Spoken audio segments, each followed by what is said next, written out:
আপনার এত দরদ, এত মন কাঁদছে, এত আপনার ফিলিংস, কিন্তু এত বছর ধরে আপনি রাজনীতি করছেন, কি স্টেট কি সেন্ট্রাল, বাংলা ভাষাকে ধ্রুপদী স্টেটাস, ক্লাসিক্যাল ল্যাঙ্গুয়েজ স্টেটাস দেওয়া আপনি করতে পারেননি কেন? সেটা আমাদের সরকার, কেন্দ্র সরকার, নরেন্দ্র মোদীজির সরকার সেটা করলেন, আপনি করতে পারলেন না। আজকে বাংলা বাঙালি সেন্টিমেন্টের কথা বলছেন, কিন্তু কোথায় ছিল আপনার সেন্টিমেন্ট যখন আমার 26,000 বাঙালি শিক্ষক শিক্ষিকাদের চাকরি চলে গেল, আর আমাদেরই ট্যাক্সের টাকায় বড় বড় উকিলদের লক্ষ লক্ষ টাকার ফিস দিয়ে আপনি এই আদালত থেকে ওই আদালত আর সেই আদালত থেকে উচ্চ আদালত দৌড়ে বেড়ান? কোথায় ছিল আপনার বাঙালি সেন্টিমেন্ট? কোথায় ছিল আপনার বাঙালি সেন্টিমেন্ট যখন প্রতিদিন এই বাংলায় আমার মতো বাঙালি মেয়েদের ওপর আক্রমণ আসে, রেপ হয়, ধর্ষণ হয়, মোলেস্টেশন হয়, শ্লীলতাহানি হয়, আর আপনার পুলিশ, আপনার প্রশাসন সেটাকে দাবাবার চেষ্টা করে, আর আপনার পুলিশ আর প্রশাসন বলে মিউচুয়াল করে নাও?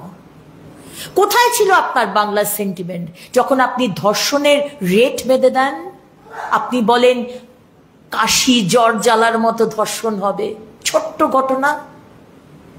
কোথায় ছিল মাননীয়া আপনার বাঙালি সেন্টিমেন্ট যখন 22 লক্ষ, ডেটাটা আপনার সরকার দিয়েছে, 22 লক্ষ পরিযায়ী শ্রমিক আমার রাজ্য ছেড়ে অন্য রাজ্যে চলে যায়, বিজেপি শাসিত রাজ্যে চলে যায়, অবিজেপি শাসিত রাজ্যে চলে যায় কাজ করার জন্য? আপনি তো ডবল ডবল চাকরির কথা বলেছিলেন। আপনি তো সিঙ্গুর থেকে সেই দিনকে আমরা ভুলিনি, সেই দিনটা যখন টাটাকে তাড়িয়ে দিয়েছিলেন। ডবল ডবল চাকরি হবে, সিঙ্গেল সিঙ্গেল চাকরিও হয়নি। প্রতি বছর কোটি কোটি টাকা খরচা করে বেঙ্গল গ্লোবাল সামিট করেন। আমরা বারবার আপনাকে বলেছি শ্বেতপত্র প্রকাশ করুন, কত লক্ষ চাকরি হয়েছে, কত লক্ষ কোটি টাকার ইনভেস্টমেন্ট হয়েছে। আপনি কিন্তু আজ অব্দি স্টেটমেন্ট দেননি। কোভিডের পর আপনি বলেছিলেন আমার পরিযায়ী শ্রমিক ভাইদের বোনেদের ফিরে এসো, আর তোমাদের ফিরে যেতে হবে না, আমি এখানে ব্যবস্থা করছি, কিন্তু আপনি ব্যবস্থা করেননি। আপনি প্রতিশ্রুতি দিয়ে প্রতিশ্রুতি রাখেননি। আজকে আপনি রাজনীতি করার জন্য যখন 8 মাস বাকি, আজকে আপনি বলছেন তোমরা ফিরে এসো, স্কুলের ব্যবস্থা করে দেব।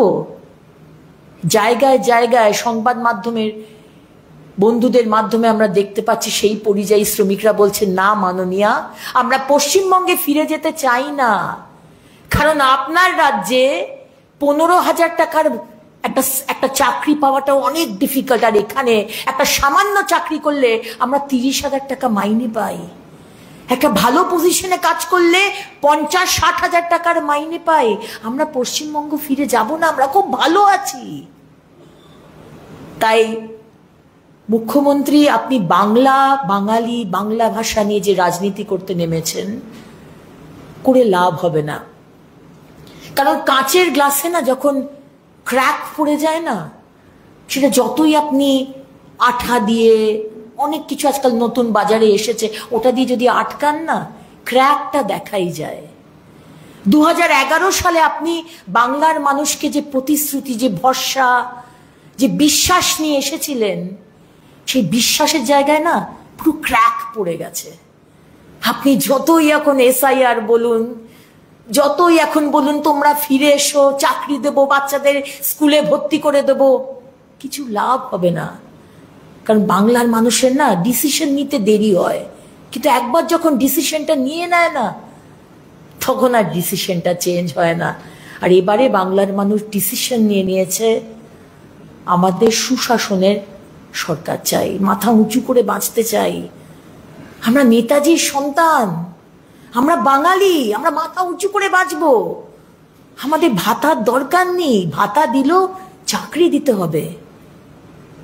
সুতরাং এই বাংলা ভাষা বাঙালি আর বাংলা ভাষার আন্দোলন, ভাষা আন্দোলন, যার ব্র্যান্ড অ্যাম্বাসেডর বোধহয় আপনার কোলের ভাই অনুব্রত মণ্ডলকে বোধহয় করেছেন, ওটাতে কিন্তু বাঙালির মন আর চেঞ্জ হবে না, ভিজবে না। আপনার এত দরদ, এত মন কাঁদছে, এত আপনার ফিলিংস, কিন্তু এত বছর ধরে আপনি রাজনীতি করছেন, কি স্টেট কি সেন্ট্রাল, বাংলা ভাষাকে ধ্রুপদী স্টেটাস, ক্লাসিক্যাল ল্যাঙ্গুয়েজ স্টেটাস দেওয়া আপনি করতে পারেননি কেন? সেটা আমাদের সরকার, কেন্দ্র সরকার, নরেন্দ্র মোদীজির সরকার সেটা করলেন, আপনি করতে পারলেন না। আজকে বাংলা বাঙালি সেন্টিমেন্টের কথা বলছেন, কিন্তু কোথায় ছিল আপনার সেন্টিমেন্ট যখন আমার 26,000 বাঙালি শিক্ষক শিক্ষিকাদের চাকরি চলে গেল, আর আমাদেরই ট্যাক্সের টাকায় বড় বড় উকিলদের লক্ষ লক্ষ টাকার ফিস দিয়ে আপনি এই আদালত থেকে ওই আদালত আর সেই আদালত থেকে উচ্চ আদালত দৌড়ে বেড়ান? কোথায় ছিল আপনার বাঙালি সেন্টিমেন্ট? কোথায় ছিল আপনার বাঙালি সেন্টিমেন্ট যখন প্রতিদিন এই বাংলায় আমার মতো বাঙালি মেয়েদের ওপর আক্রমণ আসে, রেপ হয়, ধর্ষণ হয়, মোলেস্টেশন হয়, শ্লীলতাহানি হয়, আর আপনার পুলিশ, আপনার প্রশাসন সেটাকে দাবাবার চেষ্টা করে, আর আপনার পুলিশ আর প্রশাসন বলে মিউচুয়াল করে নাও?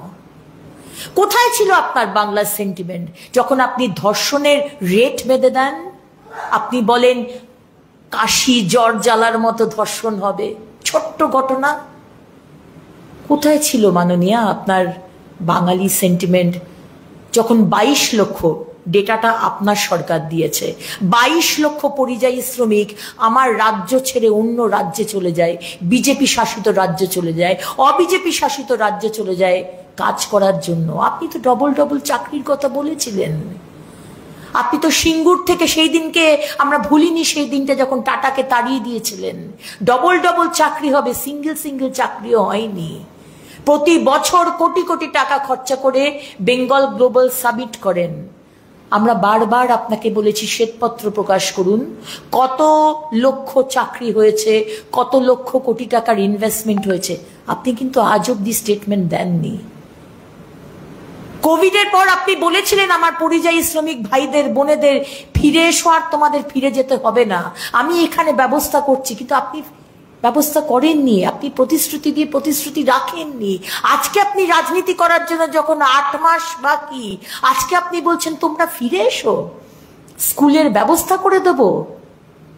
জায়গায় জায়গায় সংবাদ মাধ্যমের বন্ধুদের মাধ্যমে আমরা দেখতে পাচ্ছি সেই পরিযায়ী শ্রমিকরা বলছে না মাননীয়া, আমরা পশ্চিমবঙ্গে ফিরে যেতে চাই না, কারণ আপনার রাজ্যে 15,000 টাকার একটা চাকরি পাওয়াটা অনেক ডিফিকাল্ট, আর এখানে একটা সামান্য চাকরি করলে আমরা 30,000 টাকা মাইনে পাই।